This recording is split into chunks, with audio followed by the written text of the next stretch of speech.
كلمة للنساء مع الترجمة للغة الأندونيسية، محاضرة لشيخنا العلامة عبد العزيز بن يحيى البرعي حفظه الله، ألقيت في 27 من شهر شوال لعام 38 و400 وألف الهجرة. وإليكم المادة المذكورة. الحمد لله رب العالمين، وأشهد أن لا إله إلا الله وحده لا شريك له، وأشهد أن محمدا عبده ورسوله صلى الله عليه وعلى آله وسلم. أما بعد، فنرحب بأمهاتنا وأخواتنا وبناتنا، نسأل الله عز وجل أن يوفقكن لما يحب ويرضى، وأن يرزقنا وإياكم الاستقامة على كتابه وسنة رسوله صلى الله عليه وعلى آله وسلم. والذي نوصيكم ونوصي أنفسنا به هو تقوى الله عز وجل، ومراقبة الله، وخشية الله. فالله عز وجل يقول: يا أيها الناس اتقوا ربكم. فهذا أمر للناس جميعا، رجالا ونساء. وقال: ولقد وصينا الذين أوتوا الكتاب من قبلكم وإياكم أن اتقوا الله. فنحن جميعا في أمس الحاجة إلى تقوى الله عز وجل، والخوف من الله وخشيته، وأن نعلم أن الله يرانا وأن الله يسمعنا، فنخشاه ونطيعه، ونعلم أننا إن عصيناه أن مآلنا إلى عقوبته إن لم يغفر الله لنا. بسم الله الرحمن الرحيم. Setelah beliau Syekh Hafizahullah Ta'ala menyebutkan tentang muqaddimah, maka beliau mengatakan, kami dan di atas sunnah Rasulullah Sallallahu Alaihi Wasallam. Kemudian beliau memberikan wasiat pada kita untuk senantiasa bertakwa kepada Allah Subhanahu wa taala, muraqabah, merasa diawasi oleh Allah Subhanahu wa taala. Demikian pula khasyah, takut kepada Allah Subhanahu wa taala, sebagaimana firman Allah Subhanahu wa taala: ya ayyuhan nasu taqu rabbakum, wahai manusia seluruhnya, bertakwalah kalian kepada Rabb kalian. Maka perintah bertakwa kepada Allah Subhanahu wa taala ini mencakup seluruh manusia, baik itu laki-laki maupun wanita, seluruhnya diperintahkan untuk bertakwa kepada Allah Subhanahu wa taala. Takwa ini merupakan wasiat Allah Subhanahu wa taala, sebagaimana Allah Subhanahu wa taala menyebutkan dalam firman-Nya, artinya, dan sungguh kami telah wasiatkan kepada kalian dan kepada orang-orang sebelum kalian agar kalian bertakwa kepada Allah Subhanahu wa taala. Maka ketakwaan ini adalah hal yang sangat kita butuhkan untuk senantiasa bertakwa kepada Allah Subhanahu wa taala, senantiasa bertakwa dan mengetahui bahwa Allah Subhanahu wa taala mengetahui dan mendengar ucapan kita. Demikian pula segala kondisi kita seluruhnya diketahui oleh Allah Subhanahu wa taala. Maka penting bagi kita untuk senantiasa bertakwa kepada Allah Subhanahu wa taala. Al-ayatu kathiratun allati fiha dhikru at-taqwa wa kadha al-ahadith. فالمراد بالتقوى فعل الطاعة وترك المعصية. فحيثما رأينا أمرا بتقوى الله جل وعلا فالمراد اعملوا بطاعة الله واتركوا معصية الله. والمرأة الصالحة هي التي تكون مطيعة لله جل وعلا في جميع أمورها، في الحفاظ على الصلاة، في الحفاظ على توحيد الله جل وعلا، في الحفاظ على حقوق الزوج، في حقوق الأولاد، في حقوق الجيران، تتقي الله في نفسها وتراقب الله في نفسها في جميع أمورها.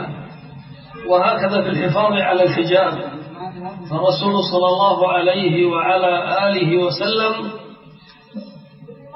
قال المرأة عورة فإذا خرجت استشرفها الشيطان.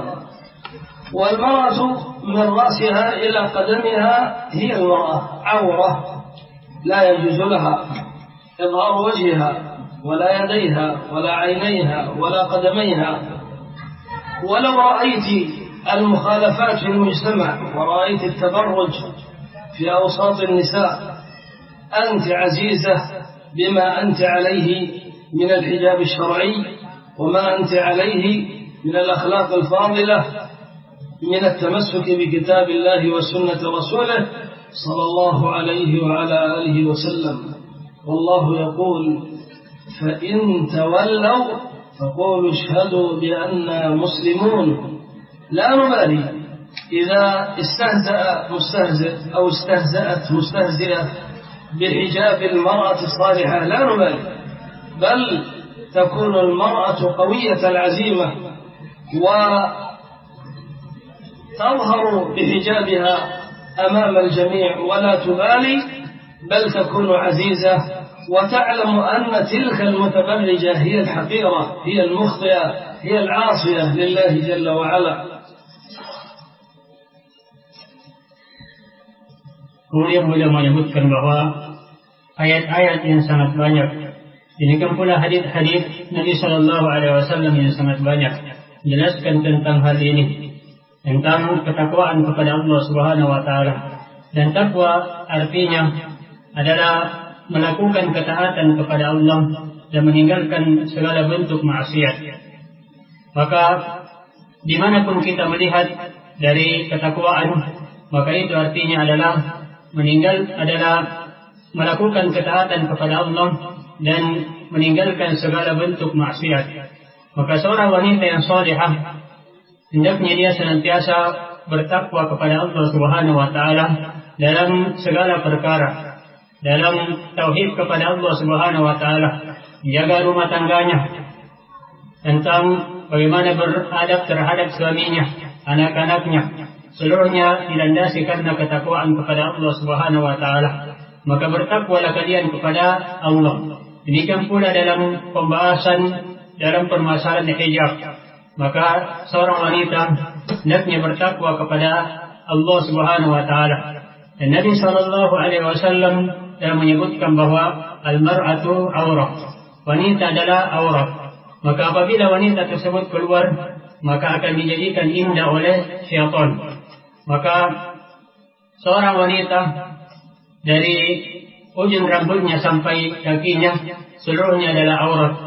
Tidak pantas dan tidak boleh dia nampakkan, sebab hal tersebut adalah aurat yang dia hendaknya menjaganya, dan hal tersebut adalah kemuliaan baginya. Maka apabila engkau melihat seorang yang menyelisih hal ini, yang memamerkan auratnya, maka hendaklah engkau mengetahui bahwa engkau mulia dengan hal tersebut, dengan penjagaan terhadap aurat tersebut. Maka engkau berusaha untuk menjaga hijab ini dan berada di atas akhlak yang mulia. Dan Allah Subhanahu Wa Taala menyebutkan dalam Al-Quran, "Fa in tawallaw faqul ashhadu bi anna muslimun." Apabila mereka berpaling, maka katakanlah, persaksikanlah bahwa kami seluruhnya adalah muslimun, orang-orang yang berserah diri kepada Allah Subhanahu Wa Taala. Maka jangan peduli terhadap orang-orang yang memamerkan auratnya. Demikian pula orang-orang yang mengolok-olok hijab tersebut. Jangan peduli dengan hal tersebut. Dan hendaknya seorang mengetahui bahwa orang yang memamerkan auratnya, maka dia akan mendapatkan siksaan. Maka sepantasnya bagi seorang wanita salihah menampakkan hijabnya, sebab itu adalah satu bentuk kemuliaan, dan tidak seperti orang-orang yang bermaksiat dan memamerkan auratnya, sebab itu adalah kerendahan baginya. يقول الله عز وجل لنبيه: يا أيها النبي قل لأزواجك وبناتك ونساء المؤمنين يدنين عليهن من جلابيبهن، بمعنى أن المرأة تكون لها جلباب، ذلك أدنى أن يعرفن فلا يؤذين. وهكذا قال الله عز وجل: ولا يبدين زينتهن إلا ما ظهر منها وليضربن بخمرهن على جيوبهن. والمراد بالجيب فتحة الثوب التي في الصدر، فمعناه أنها تجعل الخمار مغطيا على فتحة الثوب التي في الصدر. فكيف يليق أن تبدي المرأة رأسها مكشوفا أو صدرها أو عنقها أو ساعديها أو ساقيها؟ هذه منكرات لا يليق بالمؤمنة الصالحة أن تقع فيها. ثم ونحن مع طالبات علم ومن حضر معهن فنوصيكن بطلب العلم والاجتهاد في طلب العلم، فنحن نسر ونفرح ونتمنى أن يكون في بناتنا وأخواتنا الحافظات لكتاب الله جل وعلا، وأن يكون فيهن طالبات العلم والداعيات إلى الله عز وجل، وأن يكون فيهن الحافظات لأحاديث رسول الله صلى الله عليه وعلى آله وسلم. فكم من فتاة تحفظ القرآن الكريم، وكم من فتاة تحفظ بلوغ المرام، كم من فتاة تحفظ عمدة الأحكام، كم من فتاة تحفظ الأصول الثلاثة وكتاب التوحيد والقواعد الأربع وغيرها من كتب العلم، أصبحت علما يمشي على الأرض حيثما ذهبت قدرت أن تدعو إلى الله جل وعلا. فضل الله واسع يعطي فضله من يشاء، فنوصيكن بطلب العلم. Kemudian beliau menyebutkan bahwa Allah Subhanahu wa taala berfirman kepada nabinya, "Ya ayuhan nabi, wahai nabi, katakanlah kepada istri-istrimu, anak-anak perempuanmu dan wanita-wanita yang beriman, hendaknya dia menjulurkan jilbabnya." Ya, jilbabnya. Kemudian hal tersebut adalah lebih menjaga auratnya, dalika adana ayyurabna, jadi mengantarkan untuk dikenal dan tidak diganggu. Kemudian beliau menyebutkan bahwa makna jilbab, bahwa dalam ayat yang lainnya, kemudian beliau menyebutkan bahwa dalam ayat yang lainnya disebutkan tentang tidak boleh menampakkan kecuali apa yang biasa nampak darinya, illa ma zahara minha, kecuali apa yang biasa nampak darinya. Kemudian beliau menyebutkan bahwa makna jilbab adalah, makna dari menampakkan hal tersebut adalah membuka dari pakaian apa yang di dada. Maka ini adalah hal yang tidak pantas untuk dilakukan oleh wanita. Tidak pantas bagi seorang wanita untuk menampakkan rambutnya, tidak pantas bagi wanita untuk menampakkan lengannya, tidak pantas bagi wanita untuk menampakkan betisnya. Seluruh hal ini adalah perbuatan-perbuatan yang mungkar. Seluruh hal ini adalah perbuatan-perbuatan yang mungkar. Kemudian beliau memberikan wasiat dan nasihat secara khusus kepada para penuntut ilmu. Dan beliau mengatakan bahwa kami merasa bergembira dengan keberadaan para penuntut ilmu, orang-orang yang menghafal kitab Allah, orang-orang yang wanita-wanita yang menjadi da'i ilallah, orang-orang yang senantiasa mempelajari Al-Quran dan Sunnah Rasulullah SAW. Maka betapa banyak wanita-wanita pemudi yang menghafalkan Al-Quran, menghafalkan sejumlah dari kitab-kitab. Antaranya beliau sebutkan adalah hadith-hadith, demikian pula Bulughul Maram, Ushulus Thalatha, Kitabut Tauhid, Qawaidul Arba'ah, dan kitab-kitab yang lainnya. Maka ini adalah keutamaan Allah Subhanahu wa taala yang sangat agung. Ini adalah keutamaan Allah Subhanahu wa taala yang sangat mulia. Allah Azza wa Jalla yaqul, "Shahida Allah annahu la ilaha illa hu wal malaikatu wa ulul ilm qa'imun bil qist." Yani anna ahla al-ilm yashhaduna lillahi bil uluhiyyah. وليس هؤلاء الشهود الذين هم أهل العلم مقصورا على الرجال، فقد تكون المرأة عالمة تشهد لله جل وعلا بالألوهية وعائشة رضي الله عنها أعلم بنات آدم، فهي من جملة العلماء الذين يشهدون لله بالألوهية، وهكذا غيرها من الصحابيات، وهكذا من التابعيات، وهكذا ممن بعدهم. فالله عز وجل يمن بفضله على من يشاء. هشام ابن عروة ابن الزبير ابن العوام، جدته أسماء بنت أبي بكر، وهو يروي عن زوجته يقول: حدثتني فاطمة بنت المنذر.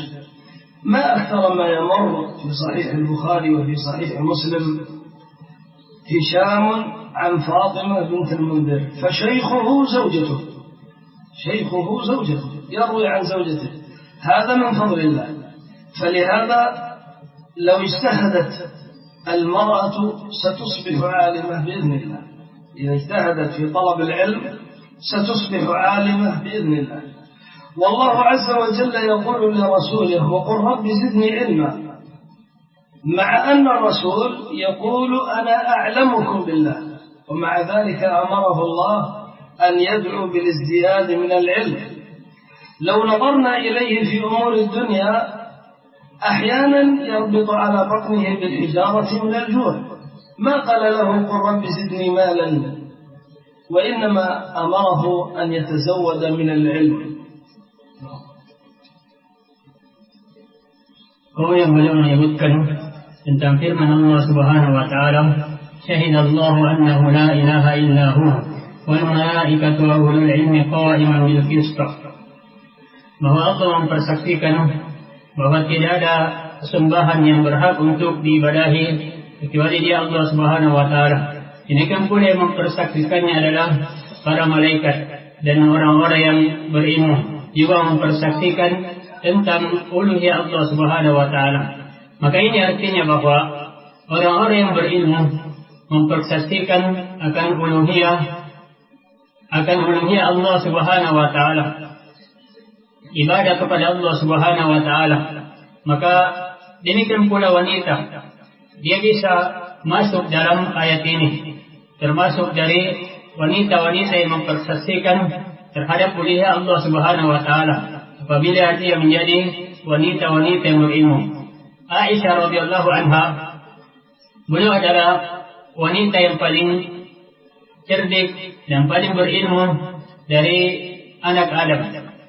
Maka demikian pula dari para sahabiat atau tabi'iyat yang lainnya, apabila dia termasuk dari wanita yang berilmu, maka masuk dalam ayat ini, wanita-wanita yang mempersaksikan uluhiyah Allah Subhanahu wa taala.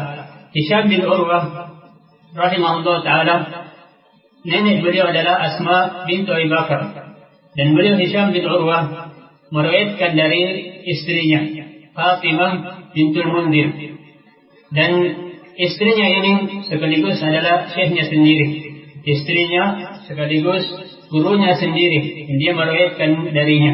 Dan ini banyak diketemukan dalam hadis-hadis dalam Sahih Bukhari maupun Sahih Muslim tentang riwayat ini. Hisham bin Urwah meriwayatkan dari istrinya Fatimah bintul Mundir.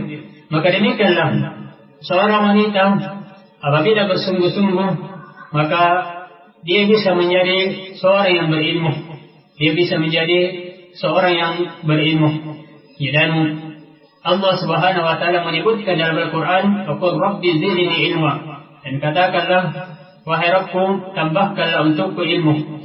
Dan ini perintah kepada Nabi SAW bersamaan dengan beliau adalah manusia yang paling berilmu, tapi tetap diperintahkan oleh Allah Subhanahu wa taala untuk meminta tambahan ilmu pada Allah Subhanahu wa taala. Bersamaan dengan keberadaan Nabi, kondisi Nabi SAW, kadang beliau mengikat perut beliau dengan batu karena kelaparan. Bersama dengan itu tidak diperintahkan oleh Allah Subhanahu wa taala untuk meminta tambahan yang lainnya, tambahan harta.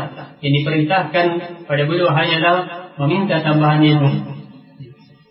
Wa nusi al-ummahat an yakuna lahunna ihtimam, an yakuna indahunna ihtimamun بأبنائهم وبناتهم في تربيتهم على توحيد الله جل وعلا، وفي تربيتهم على أداء الصلاة، وفي تربيتهم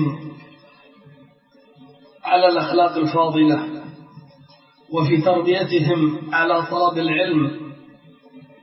فالأم دورها كبير. قال الرسول صلى الله عليه وعلى آله وسلم: المرأة راعية في بيت زوجها ومسؤولة عن رعيتها. فهي لها مسؤولية وعليها حمل وعبء ثقيل، وتربي بناتها على الحجاب منذ الصغر. لا تعرف الفتاة نفسها تمشي في الشوارع إلا وهي على الحجاب، وتكبر وقد ألفت الحجاب، وتكبر وهي لا تعرف غير الحجاب. وتشرح الأم لها خطر التبرج الموجود أمامها في الشوارع، وتعودها أنها تستنكر ذلك وترفض ذلك. سينشأ أبناء وبنات الرجال الصالحين والنساء الصالحات على التعليمات الشرعية البعيدة عن الانخراط في وسط المجتمعات وأخلاق المجتمعات، تلك الأخلاق المخالفة للشريعة. وبهذا نكتفي. Kami yang beliau menyebutkan wasiat kepada para ummahat, ibu-ibu, dan wasiat kepada wanita untuk memiliki perhatian terhadap anak-anak laki-laki maupun anak-anak wanita. Hendaknya seorang wanita mendidik anak-anaknya di atas pendidikan terhadap tauhid, pendidikan tarbiyah, pendidikan untuk senantiasa menunaikan sholat, pendidikan agar berada di atas akhlak yang mulia, pendidikan agar menuntut ilmu. Maka seorang ibu ini keberadaannya sangatlah besar dalam mempengaruhi dalam kebaikan dari putra-putrinya. Sebagaimana Nabi SAW menyebutkan bahwa al-mar'atu ra'iyah, wanita adalah seorang yang ra'iyah, dia yang membimbing, demikian pula hal yang lainnya. Maka dia bertanggung jawab dan akan dimintai terhadap apa yang dilakukannya, dimintai pertanggungjawaban terhadap apa yang dilakukannya. Maka hendaknya dia berusaha untuk mendidik wanita-wanita, putri-putrinya, demikian pula anak-anaknya, putri-putrinya untuk berada di atas hijab. Tidak membiarkan anaknya, putrinya untuk berjalan begitu saja di jalanan kecuali berada di atas hijab dan memakai hijab. Dengannya dia dibiasakan di atas hijab tersebut, akhirnya dia tumbuh di atas hal tersebut. Dan hendaknya seorang ibu merasakan akan bahayanya tabarruj, berhias dan memamerkan aurat. Perkara tersebut adalah perkara yang bahaya. Maka hendaknya dia menjadikan putrinya untuk berada di atas hal ini dan tumbuh di atas perkara ini. Demikian pula dia berusaha untuk menjadikan anaknya menjadi anak yang salihah, putranya menjadi putra yang salihah, putra yang saleh, putrinya menjadi putri yang salihah, dan dia ditumbuh di atas hal tersebut, pendidikan yang syar'i dan berada di atas hal tersebut. Ya, maka ini yang beliau sebutkan yang mudah-mudahan bisa mencukupi, dan apa yang saya sebutkan dari terjemahan lebih dan kurangnya mohon dimaafkan. Sampai di sini, alhamdulillah rabbil alamin.